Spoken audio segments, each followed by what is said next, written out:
welcome back. Well, today's video is going to be on what we're doing to try to keep our food plots going. I'm down here on the Kubota, my 4701, and I usually do the no mow May just because of the turkey poults and turkey nests, but these plots have been pretty low. I've kind of drove through them with the side-by-side and not really seen any hens, so I'm not going to get any of the natural growth stuff right now. I ain't going to do it till June or July. But the problem is we got a really early spring and a wet spring. I mean, this is the middle of May, or actually it's May 14th, and it's hard to believe how fast everything's growing, all the rain we've got. So I've did one food plot and sprayed it. It was a Whitetail Institute Alpha Rack food plot. It got overrun by weeds, some really tall grass type stuff. So I'm going to hit it, or I've done hit it and done sprayed it, and we fertilized it. I have clips I'll put in this video from that food plot. I did one up behind an area we call the shop. I knocked it down. It's a 3-year-old food plot. There's not much left. It'll probably be in turnips this year, but I went ahead and knocked just the strip down. And I'm going to turn around here a minute and show you, this is a Whitetail Institute food plot we planted in the fall. It did really good taking off for the deer season, but we've got the same tall grass in it, and we've got a ton of thistles, a lot more thistles than what I thought. It would take me days to pull them up. So I'm gonna bush hog this. I'll spin her here and show you and kind of point out what we've done. So the food plot starts right here at our shooting house. And we did all of this down, and it's a big L-shaped food plot. Goes all the way back to right there and down that fence row. We have, or right down that hedgerow. We have shooting lanes that's cut on this property that will maintain, I will maintain them in probably late June, mid-June to late July. Try to let all these hens get off the nest, but you can see the difference. You can see the clover tops in it, but the hybrid clover, but you can see the tall grass is taking over, and we've really got a problem with thistles down in here. So I'm going to knock this down. Hopefully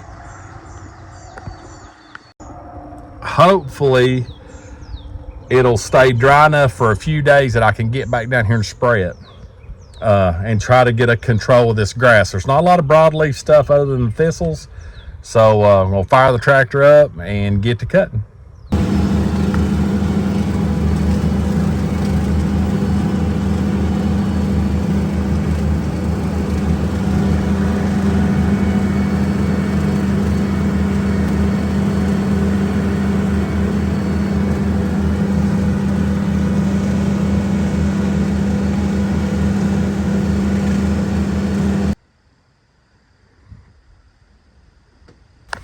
Hey y'all, well, we're back down here. So I bush hogged this the other day, and this is a Whitetail Institute clover food plot. We planted it last year and had a drought, so there wasn't a lot of it come up, but thank God some of it come up this spring. But there's a lot of grass mixed in with it. So like I said, I've got it cut down. They recommend 4 to 5 inches, or at least get it to 4 or 5 inches of growth before you cut it. So that's not an issue. I did come down here and ride through and make sure there wasn't no hens, no nest in here or anything with the side-by-side before I started cutting. But I'm going to spin around here and show you what we're fighting and what I'm fixing to do to combat it. So as you can see, there is all the hybrid clover all through this. But yet, half of it's clover and half of it's weeds. And so what we're going to do, and basically this is all got the same mixture of clover. It's almost 50-50 now. You can see some of it topping out, but that hill didn't do so good. There is a strip up through there, but there was a lot of thistles in that bottom too. So I'm going to spray the whole thing, but I'm going to mainly concentrate on this itself. We're going to try to get control of these weeds and see what it does through the summer. But I have got my custom sprayer I built. So this is basically a Femco 35-gallon sprayer that was on a little bitty red trailer. You can buy them at Tractor Supply, but the problem of it is it comes with skinny tires, and It just does not, it turns over and everything else. So I took one of the cheap Harbor Freight trailers from Marketplace and cut it down. I have a full video that I'll tag right up here that you can go watch the builds of this. I actually have a playlist. Change it to a wider tire, and I use this thing big time. So there's 20 gallon in that tank with a whole bottle, I think 16 ounces of Slay from Whitetail Institute, and it's got 12 ounces of crop oil. And basically, we're just going to run the boom, which that's sticky. There we go. And this sprayer has, as I was saying, this thing will do, I think, up to 7 feet. 3 sprayers, one in the middle, one on each side.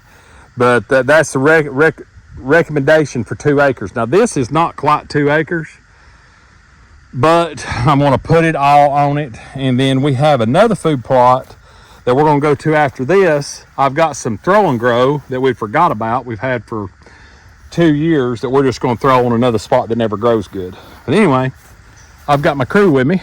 So Kimberly and Sarah both are going to be here for the ride. I think Sarah's going to do some videoing from up above, but we're going to try to spray this and get this under control. This is one of the main spots that we hunt. And of course, we've got the shooting house. Oh, sorry. Got a shooting house right there. So we're going to get to spraying.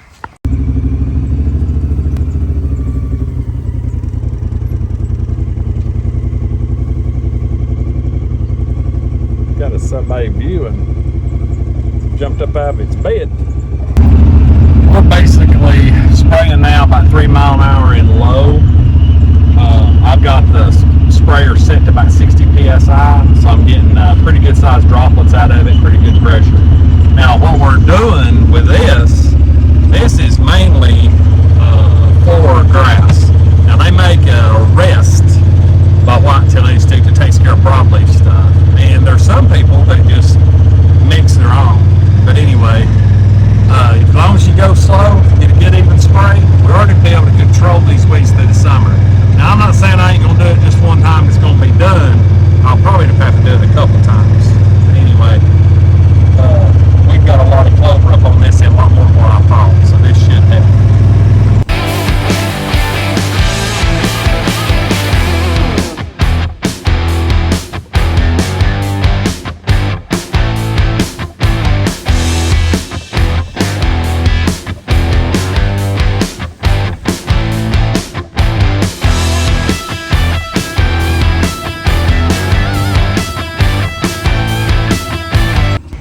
Well, got that one covered really good. I'm thinking I've got a little bit left. I've got one more small food plot that we're actually going to go do next.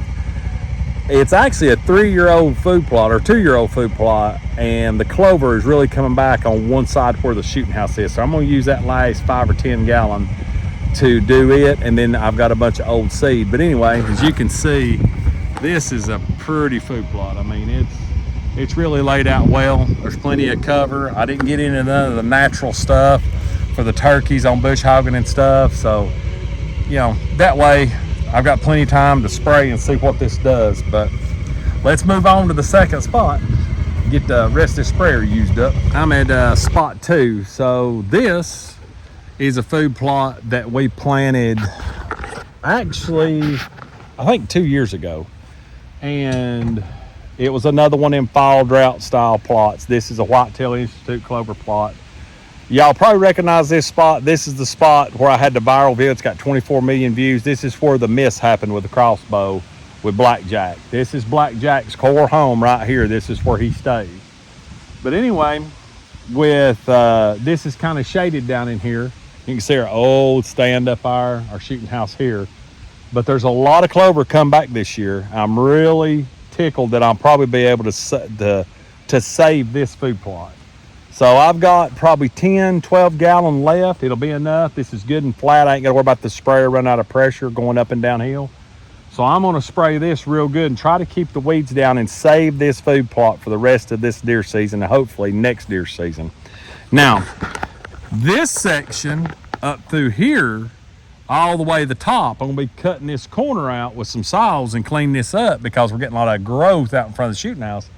This whole hill I planted a few years back in a cheap food plot, and it was 7-card stud, and I was absolutely astonished how thick it come up in the winter, and the deer loved it. It was turnips, and I think we also put some purple peas or different things from them. So basically from this line where we're standing all the way to the top break of that ridge, which is 95 yards, this will be all probably 7-card stud. We'll have Whitetail Institute in the bottom, and so I'm going to spray this real quick, and we'll get to rolling on this one too. And then we're going to go up.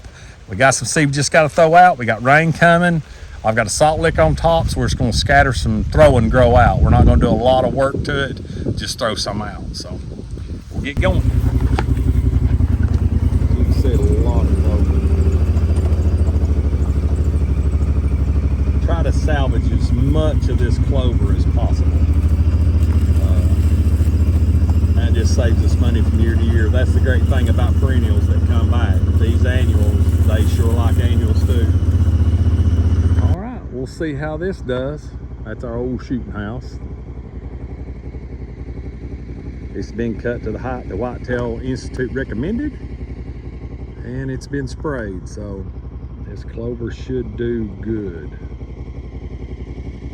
And right there is where Blackjack was standing when I shot at him from that shooting house. We're gonna head, sprayer's empty, I gotta go wash it out. We're gonna head to the top and throw out a couple bags of Throw and Grow just to get it used up. All right, we're up here at the top. We lost one of our good stands. It was in that tree right there. That's where I killed the white rack 9-pointer. And the tree fell. That's the tree laying back through there. We actually, I think the ladder's still under it. I was able to salvage the stand. But the one I get a lot of my shorts from that you see with the Camo JoJo Trace actually comes off of that camera right there. And the problem is, I didn't know this to start with. If you put a salt lick at the corner of a food plot, you better make sure the hole's deep because that hole fills up with water and runs across the food plot and has actually killed everything down through there. But the deer still love this curve right out here. They love that. They come walking in to eat that edge.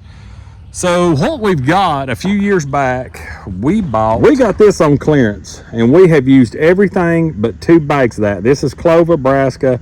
It takes minimal rake, minimal tillage. I mean, it's basically just plant it wherever. So what we're going to try to do, Kimberly and Sarah both are here. Probably shooting some content for Sarah's channel too while we're doing this. But back up in here where there's a lot of just open ground, we're going to try to throw some here and see how this stuff does. Back in that shady spot. Some out here, there's a little bit of clover out in this end, but not much.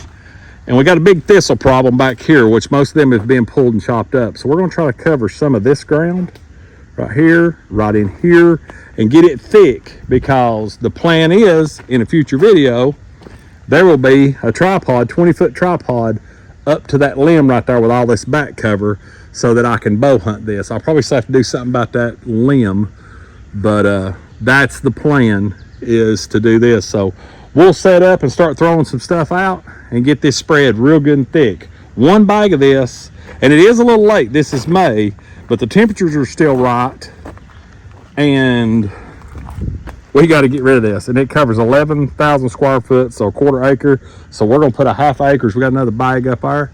We're going to put a 1/2 acres worth on this little bit. So we'll get to throwing it.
Sarah's finishing up her bag. I've got mine spread pretty thick over through here.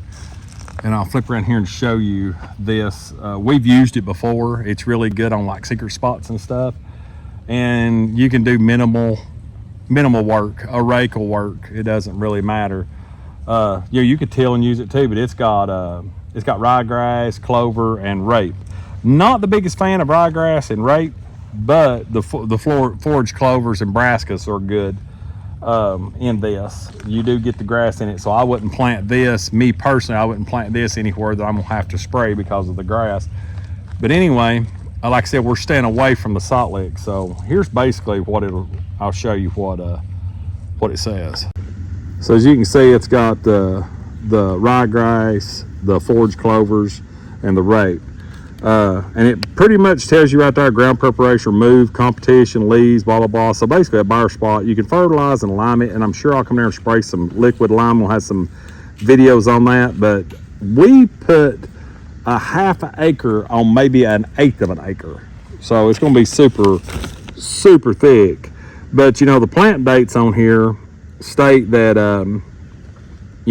planting times, whether it's spring or fall,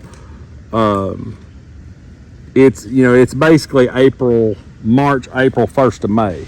And right now it's May 17th, but this has been a super wet year. As I've stated in this video before, we really have had a wet spring, which is great.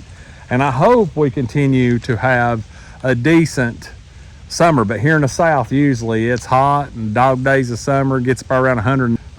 Your switchgrass and stuff starts taking over, or your Johnson grass is real thick when it gets hot. But anyway, we're really hoping to do some fall food plots this year. We're going to be moving a lot of stands around, putting a lot of stands up. So all through the summer, you'll be getting these style videos. Hope we ain't boring you by talking so much. But who knows, maybe they'll help somebody else. And then of course, y'all will be seeing these food plots and stuff on the upcoming video. We'll be videoing, I think, season 6. So season 6 or season 7. Been doing this since 2020. And so we'll have to, we started our first season in 2020. So 2020, 2021, 22, 23, 24, 25, yeah, 26. So this will be our 6th full deer season. And we're hoping to, well, I've got some extra vacation this year. Kimberly should have a little bit of vacation. Sarah's going to try to hunt a lot more this year, and you'll be seeing a lot on her channel. So a couple channel mentions before we get done with this. Please check out Sarah's Huntress of Piney. She does a lot of shorts. She's only got a couple full-length videos, but that's going to change this winter. She's going to be trying to do a lot more full-length videos. So y'all go and support her. I'd really appreciate it. The other channel I'd like to try to push today is, I've got a lot of channel mentions I could do it. I might do a video on that this summer. But Piney, Tennessee podcast. It's going to be a lot of stuff from around here local. One of my good buddies, Tim Curtis. I hunt with him, and him's going to Indiana hunt this year. First episode with us. Second episode was us, the Nixes, and the second episode was some guys or local legends around here, and they told some stories from the old times. So it's a lot of old Southern storytelling. But got a lot of channels that I'll probably like sit down and mention that are up and coming and trying to grow. And I want to send out a shout out to everybody that has subscribed to this channel. Y'all are awesome. We're almost at 34,000 subscribers, and got one video that's 24.5 million views. I don't know how many millions of views across the channel. I love each and every one of you, and thank you. Along with the ones that even like to criticize, I try to do the best. But you're gonna come on and hate on me, you're gonna disappear, because I'm not gonna show you. I'm gonna block you from my channel. I don't put up with basement warriors and keyboard warriors. But anyway, for everybody else that's here, we love you. I appreciate it. We'll see you on the next video, and as always, God bless. See you next time. See ya.